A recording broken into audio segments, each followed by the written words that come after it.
Morning dear students.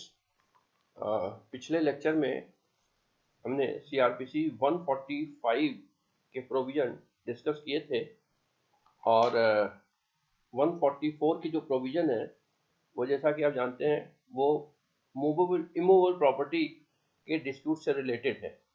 तो immovable property के dispute से रिलेटेड होने का पर अगर कोई शांति भंग की संभावना हो तो उसमें मजिस्ट्रेट को क्या पावर्स है वो 145 के 1 to 10 सब क्लॉजेस में प्रोविजन बताया गया है। अब एक इशू ये उठता है कि अगर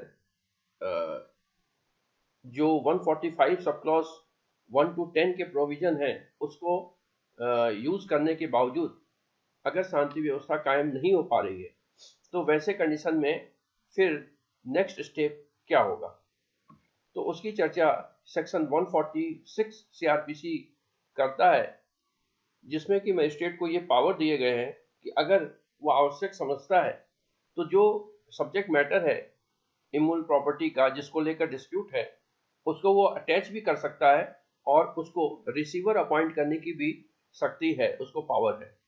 तो इस रिगार्डिंग सेक्शन 146 सब क्लॉज 1 के प्रोविजन सबसे पहले आप देख लें। 146 सब क्लॉज 1 ये कहता है कि यदि धारा 145 की उपधारा 1 के अधीन आदेश करने के पश्चात किसी समय मजिस्ट्रेट मामले को आपत्तिक समझता है अथवा यदि वह विनिश्चय करता है कि पक्षकारों में से किसी का धारा 145 में यथानिर्दिष्ट कब्जा उस समय नहीं था अथवा यदि वह अपना समाधान नहीं कर पाता है कि वह उस समय उसमें से किसका ऐसा कब्जा विवाद की विषय वस्तु पर था, तो विवाद की विषय वस्तु को तब तक के लिए कुर्क कर सकता है जब तक कोई सक्षम न्यायालय उसके कब्जे का हकदार व्यक्ति होने के बारे में उसके पक्षकारों के अधिकारों का अवधारण नहीं कर देता। तो 145 के प्रोविजंस आपको ध्यान में होंगे। तो जब कोई जमीन है, कोई नदी है, कोई रास्ता, आम रास्ता है, उस पर किसी ने उसको कब्जा करने की कोशिश की तो पहले तो ये निर्धारण किया जाएगा कि उस पर कब्जा किसका था, पहले किसका कब्जा था और किसी ने कब कब्जा किया। इस तरह से ये चीजें हैं। लेकिन अगर ये निर्धारित ही नहीं हो पाए कि उस पर विवाद के समय किसका कब्जा था या विवाद से पूर्व किसका कब्जा था, तो वैसे कंडीशन में मजिस्ट्रेट उस प्रॉपर्टी को सीज कर लेगा और एक रिसीवर नियुक्त कर देगा जब तक कि सक्षम न्यायालय के द्वारा उसके ओनरशिप के बारे में या उसके पोजीशन के बारे में कोई डिसीजन न हो जाए। अब यहाँ पर सक्षम न्यायालय का क्या मतलब है? सक्षम न्यायालय का अर्थ सिविल मैटर है, चूंकि तो सीधी बात है कि जो सीपीसी के सेक्शन 15 से 20 है जिसके जुरिसडिक्शन के अंतर्गत वो सब्जेक्ट मैटर आता है वो सिविल न्यायालय माना जाएगा। तो इस तरह से सब क्लॉज 1 जो है वो उस प्रॉपर्टी को अटैच करके और रिसीवर नियुक्त करने की पावर मजिस्ट्रेट को देता है। कब तक के लिए? जब तक कि कंसर्निंग मजिस्ट्रेट का ऑर्डर ना आ जाए उसकी ओनरशिप या उसके पोजीशन के बारे में।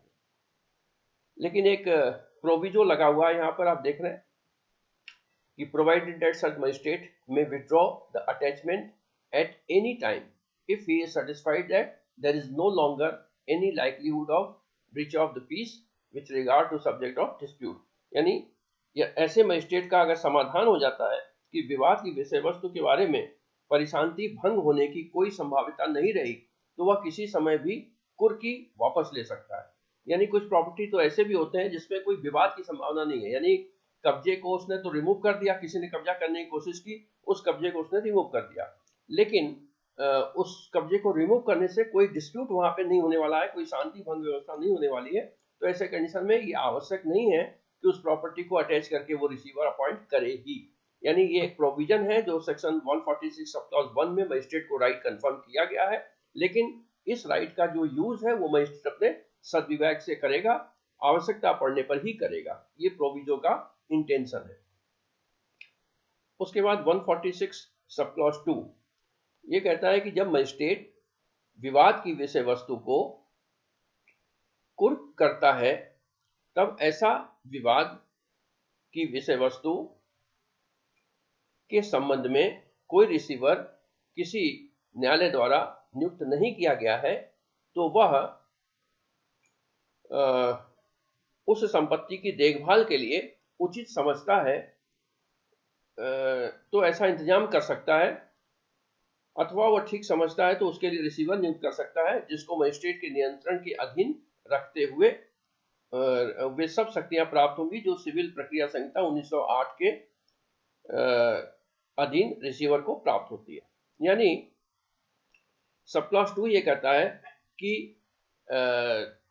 अगर उस प्रॉपर्टी जो डिस्प्यूटेड प्रॉपर्टी है उसके विवाद के संबंध में अगर किसी सिविल न्यायालय के द्वारा रिसीवर नियुक्त नहीं किया गया है तो मजिस्ट्रेट भी रिसीवर नियुक्त कर सकता है, या उसके लिए कोई ऐसा प्रॉपर अरेंजमेंट भी कर सकता है जिससे कि उस प्रॉपर्टी की देखभाल ठीक से हो सके।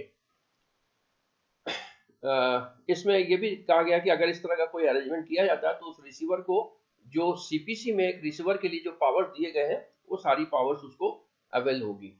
यानी सीपीसी आप पढ़ रहे होंगे साथ में, तो सीपीसी में अलग से रिसीवर अगर कभी अपॉइंट होता है, चाहे कोर्ट के माध्यम से अपॉइंट हो रिसीवर या मजिस्ट्रेट के माध्यम से अपॉइंट हो, उस रिसीवर को क्या पावर्स मिलेंगे ये सीपीसी में डिस्कस किया गया है।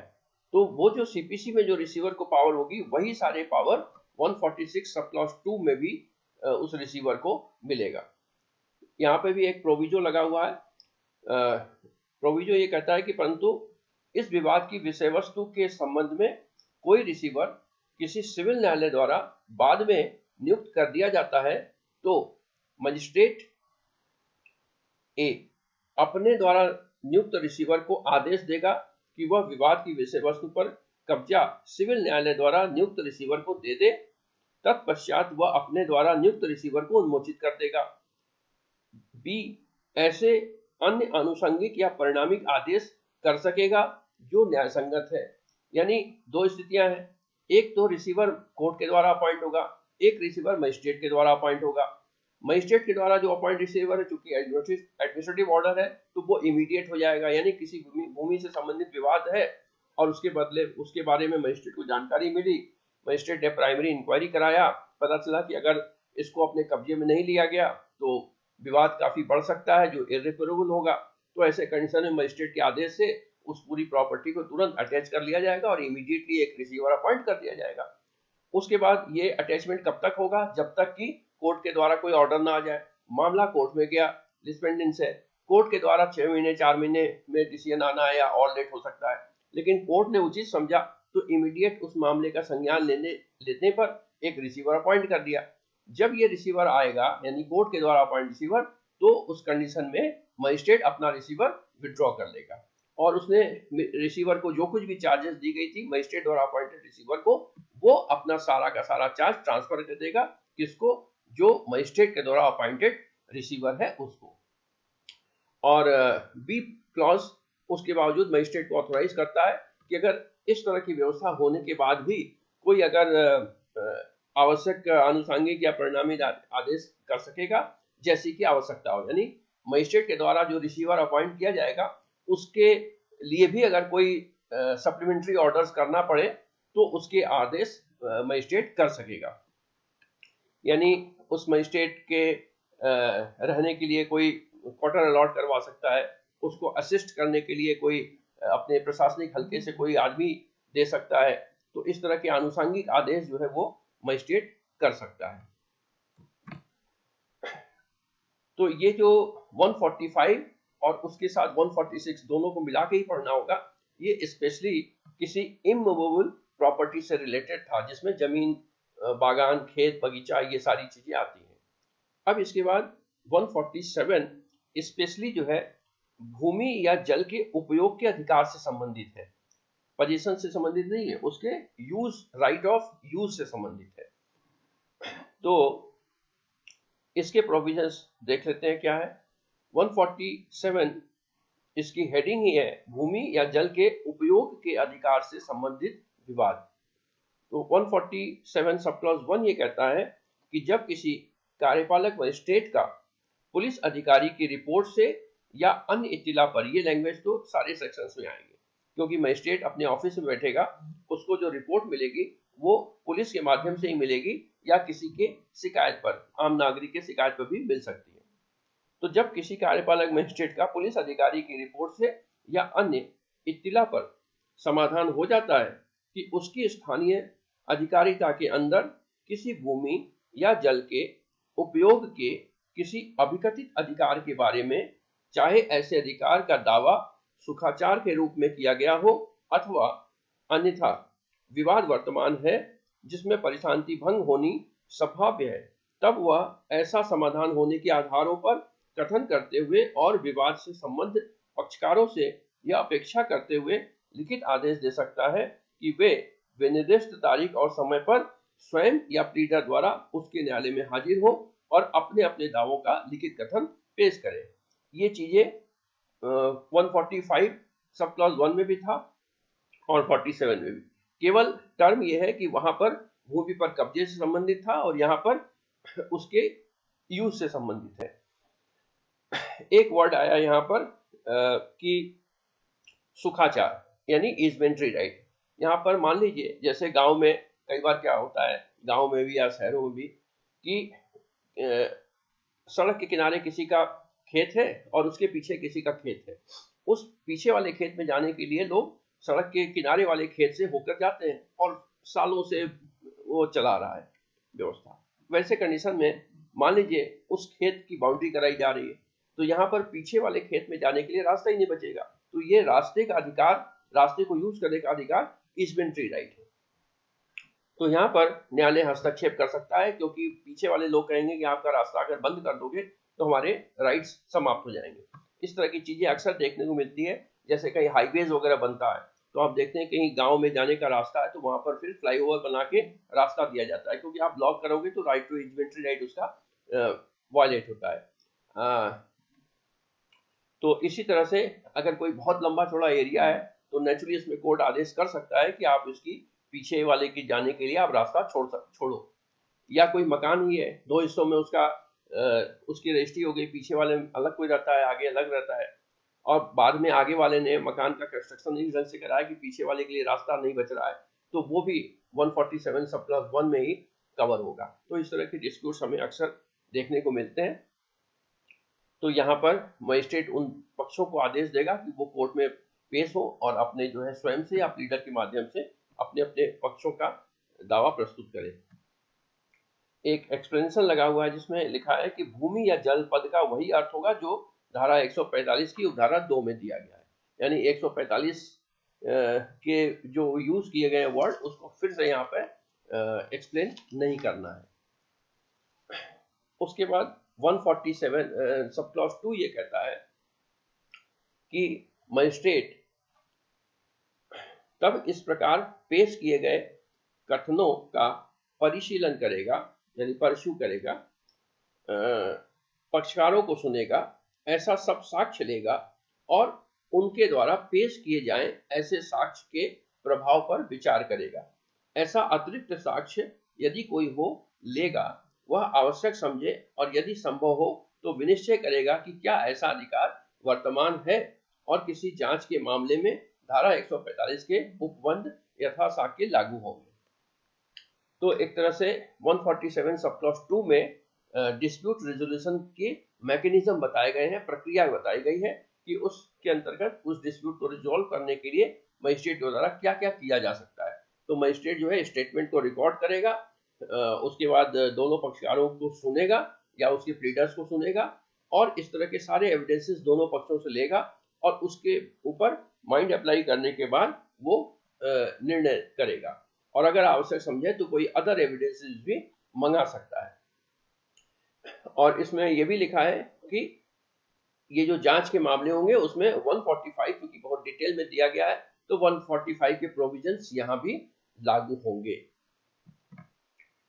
सब क्लॉज 3 ये कहता है कि यदि उस मजिस्ट्रेट को यह प्रतीत होता है कि ऐसे अधिकार वर्तमान हैं तो ऐसे अधिकार के प्रयोग में किसी भी हस्तक्षेप का प्रतिषेध करने का और यथोचित मामले में ऐसे किसी अधिकार के प्रयोग में किसी बाधा को हटाने का भी आदेश दे सकता है। यानी सब क्लॉज 2 में दोनों पक्षकारों की सुनवाई करने के बाद अगर वो इस नतीजे पर पहुंचता है कि इस तरह के डिस्प्यूट्स हैं, तो फिर वो उस डिस्प्यूट को रिजॉल्व करने के लिए जो भी उचित कदम है वो उस तरह के कदम को उठा सकता है। एक प्रोविजो इसके साथ भी जुड़ा हुआ है, परंतु जहां ऐसे अधिकार का प्रयोग वर्ष में हर समय किया जा सकता है, वहां जब तक ऐसे अधिकार का प्रयोग उपधारा 1 के अधीन पुलिस अधिकारी की रिपोर्ट या अन्य इत्तला की जिससे परिणाम स्वरूप जांच संस्थित की गई है प्राप्ति के ठीक पहले 3 मास के अंदर नहीं किया गया है, अथवा जहां ऐसे अधिकार का प्रयोग विशिष्ट मौसमों में या विशिष्ट अवसरों पर ही किया जा सकता है, वहां जब तक ऐसे अधिकार का प्रयोग ऐसी प्राप्ति के पूर्व के ऐसे मौसमों में अंतिम मौसम के दौरान या ऐसे अवसरों में से अंतिम अवसर पर नहीं किया गया है, ऐसा कोई आदेश नहीं दिया जाएगा। ये थोड़ा सा कंफ्यूजिंग सा है इसका स्टेटमेंट। बहुत सारे जमीन आप देखेंगे उसमें साल में एक बार, जैसे मान लीजिए होली जलाने के काम में लिया जाता है उस जमीन को, या वहां साल में एक आध बार कोई मेला भरता है, तो इस तरह से ये देखा जाएगा कि पिछली बार उसको कब काम में लिया गया है, और उसके आधार पर ही ऊपर का डिटर्मिनेशन मजिस्ट्रेट करेगा। तो ये एक तरह से साक्ष्य है एक प्रकार का। सब क्लॉज 4 ये कहता है कि जब धारा 145 की उपधारा 1 के अधीन प्रारंभ की गई किसी कार्यवाही में मजिस्ट्रेट को मालूम पड़ता है कि विवाद भूमि या जल के उपयोग के किसी अविकथित अधिकार के बारे में है, तो वह अपने कारण अभिलिखित करने के पश्चात कार्यवाही को ऐसे चालू रख सकता है मानो वह उपधारा 1 के अधीन प्रारंभ की गई हो। यानी ऊपर तो जो बातें कही गई है वो सुखाचार से रिलेटेड है, और सब क्लॉज 4 ये कहता है कि 145 1 के अधीन प्रारंभ की गई किसी कार्रवाई में मजिस्ट्रेट को ये मालूम हो। यानी स्टार्ट तो हुई थी 141 सब क्लॉज 1 के अंतर्गत, लेकिन बाद में पता चला कि एक्चुअली में विवाद जो है वो भूमि या जल के उपयोग के किसी अधिकार के बारे में है, कब्जे को लेकर नहीं है, बल्कि उसके केवल यूज को लेकर है। तो वह अपने कारण अभिलिखित करने के पश्चात कार्रवाइयों को ऐसे चालू रख सकता है मानो उपधारा 1 के अधीन प्रारंभ की गई हो, यानी 146 सब क्लॉज 1 के अंतर्गत की गई हो। और इसमें एक प्रोविजो लगा हुआ है इसमें, और उसकी चर्चा हम नेक्स्ट लेक्चर में करेंगे। Okay, all the best, thank you.